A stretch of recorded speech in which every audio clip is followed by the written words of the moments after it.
Bangladesh টি-20 world কাপে খেলছে না, পুরোপুরি বয়কট। ঠিক আছে, একেবারে ক্লিয়ার। ঠিক আছে, সেটা সবাই জানে। এবার পাকিস্তানও হচ্ছে টি-20 ওয়ার্ল্ড কাপ হচ্ছে বয়কট করছে। হ্যাঁ, হ্যালো বন্ধুরা, welcome to my channel, welcome to my new video. আজকের এই ভিডিওতে আলোচনা করবো যে পাকিস্তান কেন বয়কট করলো। হ্যাঁ, এটা নিয়েই তো আলোচনা। দেখো, প্রথম হচ্ছে বাংলাদেশ সে ফারাকি বুঝতে পারেনি যে হচ্ছে আইপিএল হচ্ছে আমাদের, মানে ভারতের হচ্ছে একটা প্রিমিয়ার লিগ, যেটা হচ্ছে মানে নিজস্ব দেশের। আর আইসিসির যে ওয়ার্ল্ড কাপ যেটা, সেটা হচ্ছে সব দেশ মিলে খেলে। এই দুটোর মধ্যে ফারাক সে বুঝতে পারেনি, আর বুঝবেই বা কি করে, তাদের শিক্ষার এমনি অভাব আছে। আমি বলিনি, সবাই বলে। ঠিক আছে, হ্যাঁ, যেটা আসল কথা। তো সেই কারণের জন্য এবার তোমরা সবাই জানো যে কেকেআর এ মুস্তাফিজুর রহমান খেলতো, তাকে হচ্ছে বিসিসিআই এর যখন বলে তাকে বাদ দিয়ে দিতে, তখন কেকেআর তাকে বাদ দিয়ে দেয়, রিলিজ করে দেয়। 9 কোটি 20 লক্ষ টাকায় তাকে নেওয়া হয়েছিল। তো সেই কারণের জন্য তাকে বাদ দিয়ে দেওয়া হয়েছে। ঠিক আছে, বাংলাদেশের প্লেয়ারকে বাদ দিয়েছে, তাই বাংলাদেশের ইগোতে লেগেছে, ভাই তুমি আইপিএল থেকে বাদ দিয়ে দেবে, আমি হচ্ছে একদম আইসিসি হচ্ছে তোমার ভারতেই খেলতে যাবো না। সেই বিষয়টা নিয়ে সে বলছে আমি ভারতে খেলতে যাবো না, আমাদের ভেন্যু চেঞ্জ করো। কিন্তু 1 মাস আগে থেকে বলাতে, কিন্তু 1 মাসের মধ্যে তা সম্ভব হয়ে ওঠেনি, তাই আইসিসি বলেছে তোমাদের খেলতে হলে ভারতে এসে খেলতে হবে। কিন্তু সেটা হচ্ছে ঘটনাটা কি হলো, যে তারা বলছে না, আমরা ভারতে খেলতে যাবো না, দরকার পড়ে আমরা ওয়ার্ল্ড কাপই খেলবো না, বয়কট ওয়ার্ল্ড কাপ। ঠিক আছে, চলো, বাংলাদেশ বেরিয়ে গেল, স্কটল্যান্ড চলে এলো। ঠিক আছে, এবার তাদের ভাই বন্ধু ইয়ার যে দেশ আছে পাকিস্তান, সে বলছে আমরা তো আমাদের ভাইদের কথা শুনবো, আমরা তো আমাদের বন্ধুদের কথা শুনবো, আমাদের মা বাবা ছেলের সম্পর্ক, আমরা তো আমাদের কথা, আমাদের ঘরের খবর তো আমরা তো নিজেরা রাখবো আর নিজেদের পাশেই থাকবো। সেই ভেবে পাকিস্তান এখন বলছে টি-20 ওয়ার্ল্ড কাপ খেলবে না। না না, পুরোপুরি খেলবে না ব্যাপারটা কিন্তু বলছে না। ঠিক আছে, সে বলতে চাইছে যে আমরা সব ম্যাচ খেলতে রাজি আছি, কিন্তু শুধু ভারতের সঙ্গে যেসব ম্যাচগুলো আছে সেগুলো বয়কট। এ কি করে হয় বস? তুমি একটা ওয়ার্ল্ড কাপ খেলতে আসছো যেখানে সব দেশ খেলছে, সেখানে তুমি বলছো যে সবার সঙ্গে আমি ম্যাচ খেলবো, শুধু ভারতের সঙ্গে যেসব ম্যাচগুলো পড়েছে সেগুলো খেলবে না।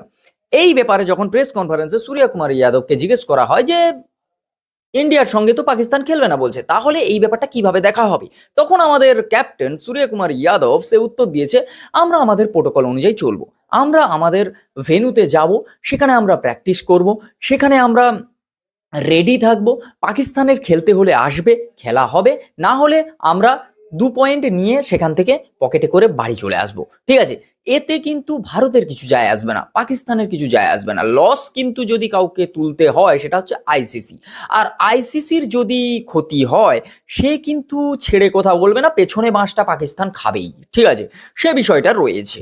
এবার ঘটনাটা হচ্ছে, এই বিষয়টা হচ্ছে কেন?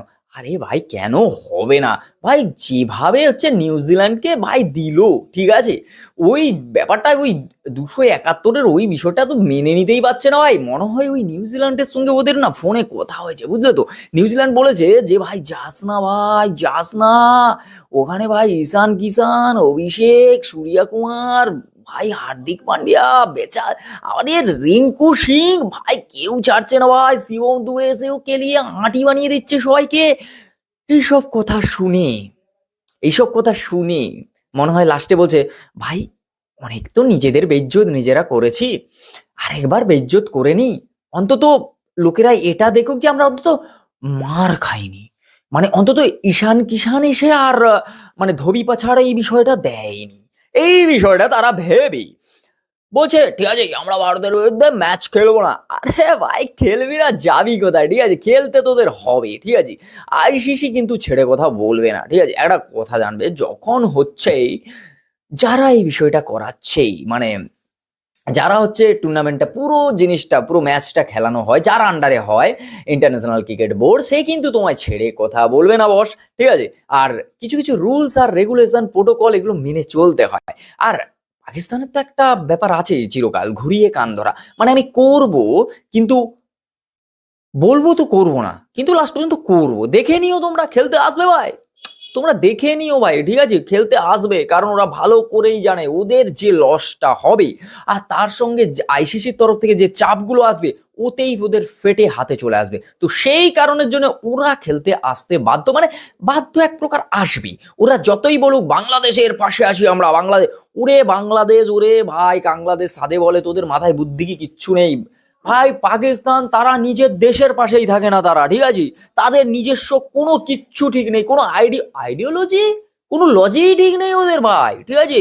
ওদের প্লেয়ার, কোনো প্লেয়ার ভাই ওদের মানে কি বলা যায়, ক্রিকেট কোনোদিনই ছাড়ে না, কোনোদিনই ছাড়ে না ভাই, ঠিক আছে। ওরা 10 বছর ক্রিকেট ছেড়ে দিয়ে হলিডেতে চলে যায়, তারপর ফিরে এসে ও আচ্ছা আরেকটা ম্যাচ খেলতে হবে, আচ্ছা ঠিক আছে খেলে দিচ্ছি বস, ঠিক আছে, এরকম টাইপ অফ ব্যাপারটা করে। তো তাই বলছি, ঠিক আছে ভাই, বাংলাদেশকেও বলি হারি, ঠিক আছে, বন্ধু খুঁজেছে তো ভাই পাকিস্তানকে, ঠিক আছে, যাদের থেকে তারা হচ্ছে মারামারি করে নিজেদের স্বাধীনতা অর্জন করেছিল। ও যদিও অর্জন করেনি, ভারতই তাকে দিয়েছিল। ও তারাই তো ভুলে যায়। ও হ্যাঁ, এদের আবার বাপকে ভুলে যাওয়ার স্বভাব আছে। যাই হোক, আজকের ভিডিও এই পর্যন্ত। যদি ভালো লাগে like comment share and subscribe my YouTube channel. World কাপে কি হয় দেখা যাবে, আর মাত্র 4-5 দিন বাকি। ওয়ার্ল্ড কাপ এলে বোঝা যাবে ম্যাচে যে পাকিস্তান আসছে কি আসছে না, খেলছে কি খেলছে না। বাংলাদেশের মতো সেও বাইরে বসে খেলা দেখবে না, হচ্ছে খেলে মজা নেবে। দেখো এমনিতে ভাই যাই করো, ভারতের বিরুদ্ধে খেলতে হলে যে গালাগালিটা তুমি খাবে, সঙ্গে যে মার ধোবি পাছাড়টা খাবে, ঠিক আছে, সেগুলো সহ্য করার জন্য ক্ষমতা রাখতে হয়। পাকিস্তান পারে, তাদের প্র্যাকটিস আছে না। তোমরা কি বলো কমেন্ট বক্সে অবশ্যই জানিয়ে যাও। কমেন্ট বক্স খোলা আছে ভাই বন্ধুরা, সবাই এসে কমেন্ট বক্সে জানাও। বাংলাদেশের সাপোর্টার হলে তোমরা তোমাদের ভাই বন্ধু ডিফেন্ড করতে চলে আসো, চলে আসো, কথা হচ্ছে কমেন্ট বক্সে। দেখা হচ্ছে খুব তাড়াতাড়ি নতুন একটা ভিডিও। ফেসবুক থেকে দেখে থাকলে অবশ্যই পেজটাকে ফলো করো। আর হ্যাঁ, আমরা ক্রিকেটের পাশে আছি, আমরা খেলার পাশে আছি। তো চলো দেখা হচ্ছে পরের ভিডিও। টাটা।